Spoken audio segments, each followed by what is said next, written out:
மனுஷன மனுஷன் திண்ட காலத்துல தர்ம நெறிமுறைகள் பெருகிட வென்றுதானே ஜாதிய படைச்சான்.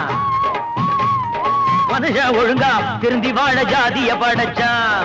விஞ்ஞானம் முன்னேறி விண்ணுல தினமும் பறக்கிற போது மண்ணுலையே வேதம் பாக்குற அடஞான சூனியே தாண்டவன் எவனு இங்க இல்ல.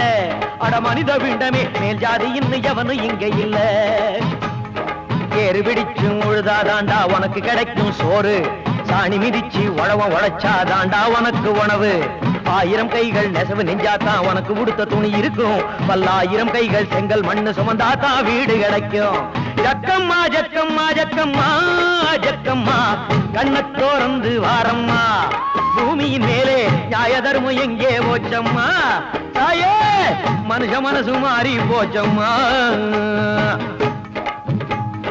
கங்கை யமுனை கிருஷ்ணா கோதாவரி அமராவதி என்று நதிகள் ஓடி கடலில் கலக்குது.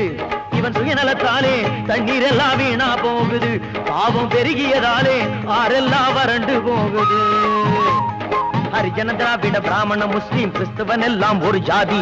நெத்தி வேர்வை சிந்தி உழைக்கும் மனுஷனே உலகத்தில் உயர்ந்த ஜாதி. உன்னை போல அடுத்தவன நினைக்கணும் அதுதான் நமக்கு நீதி. சரி பார்ப்புதை பார் நாற்றம் பொறுக்காம செத்த பின் கிடைக்கும் நீதி. ஜக்கம்மா ஜக்கம்மா ஜக்கம்மா ஜக்கம்மா கண்ணத்தோரந்து வாரம்மா. பூமியின் மேலே நியாய தர்மம் எங்கே போச்சம்மா. தாயே தவிச்ச வாய்க்கு தண்ணி இல்லம்மா. செருப்பு தக்கிறவனு சட்டம் பேசுறவனும் சமம் என்று சட்டம் சொல்லுது. இருந்தும் கூட நீதிமன்றத்துக்கு நீதி கிடைக்கவில்லை.